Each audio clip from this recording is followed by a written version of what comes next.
असंभव कुछ नहीं होता दोस्त, ये परिकल्पनाएं हैं खाली।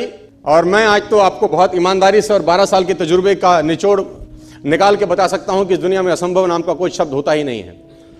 इंसान कभी भी चंद्रमा पर नहीं पहुंच सकता, पृथ्वी विज्ञान की अधिकतम सीमा है। डॉक्टर ली दी फॉरेस्ट मशहूर वैज्ञानिक हुए, बहुत बड़े साइंटिस्ट हुए। एक स्टेटमेंट इन्होंने पास किया 1955 के अंदर, 1955 ही पास द स्टेटमेंट कि इंसान कभी भी चंद्रमा पर नहीं पहुंच पाएगा। It is impossible for a human being to cross Indian globe, earth globe. और पृथ्वी विज्ञान की अधिकतम सीमा है, लेकिन किसी बहरे ने इस बात सुना नहीं और पहुंच गया एक आदमी अपना बस्ता उठा के, जिसका नाम था इन 1969। और उसके बाद तो स्पेस जर्नी ऐसी हो गई जैसे आप और मैं अभी पतिया और बैंकॉक चले जाते हैं। लॉर्ड केल्विन बहुत बड़े साइंटिस्ट हुए, उनका स्टेटमेंट आया कि सिर्फ पक्षी उड़ान भर सकते हैं, हवा से भारी मशीन का उड़ान भरना असंभव है। इट इज इम्पॉसिबल कि हवा से कुछ भी भारा हो और वो उड़ सके, क्योंकि ग्रेविटी उसको गिरा देगा। लेकिन तमाचा मारा इन लोगों ने, तमाचा मारा और लिख के दिया कि हमने साइकिल के स्पेयर पार्ट से इंसानों को पक्षी बना दिया। साइकिल के स्पेयर पार्ट से इंसानों को पक्षी बना दिया। 16 साल लगे राइट ब्रदर्स को जहाज का निर्माण करने में, लेकिन इन लोगों ने उसकी बात नहीं सुनी कि जो कहते थे कि वायु का सिद्धांत तुम्हारे विपरीत है। यह बात भंवरे को कही जाती थी कि भंवरा वायु के सिद्धांत के कारण कभी जीवन मोड़ नहीं सकता, क्योंकि उसके पंख उसके शरीर से हल्के रहते हैं। लेकिन भंवरा साला किसी स्कूल में गया नहीं आज तक। माई doctor told me I will never walk again. मेरे डॉक्टर ने मुझे कहा कि तुम कभी चल नहीं सकोगी। My doctor told me you will never walk again.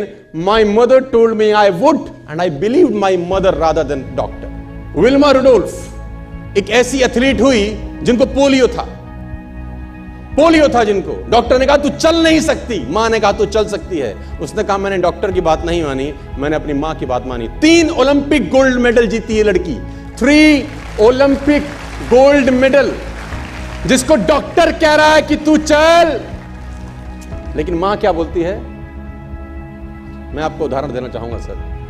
बहुत छोटे थे अल्बर्ट आइंस्टीन, दुनिया के महान वैज्ञानिक में से एक हुए, मंद बुद्धि कहा जाता था। 8 साल के थे, घर पहुंचे, मां को चिट्ठी दिया। When he was 8 year old, came to his home, given letter to his mother. मां को एक चिट्ठी दिया, मां ने वो चिट्ठी पढ़ा। 8 साल के थे और चिट्ठी में प्रिंसिपल का खत था उसकी मां के नाम। प्रिंसिपल ने ये लिख के भेजा कि आपका बच्चा विलक्षण प्रतिभा का धनी है, ग्रेट पावर है इसके अंदर, क्योंकि बहुत बड़े साइंटिस्ट बने, बड़े हो गए।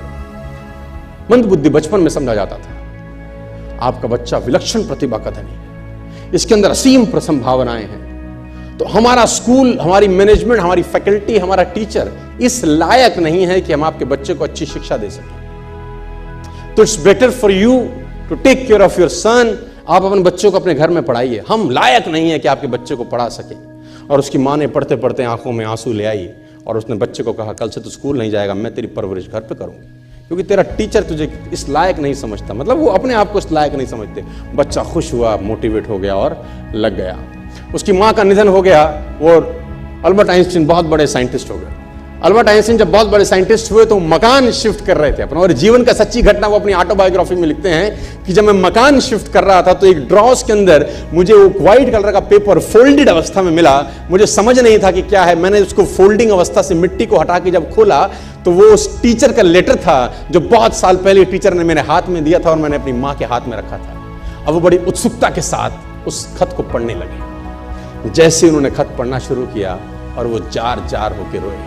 उसमें लिखा था कि तुम्हारा बच्चा मंदबुद्धि है, ये हमारे स्कूल के लायक नहीं है, इसको आज के बाद हमारे स्कूल में मत भेजना, इसकी परवरिश खुद किया। मां ने उल्टा पढ़ा, मां ने उल्टा पढ़ा कि नहीं, ऐसा नहीं है, तू सब कुछ कर सकता है, तेरे हाथ पास पावर है, तेरे में प्रतिभा है, यू कैन डू वंडर्स।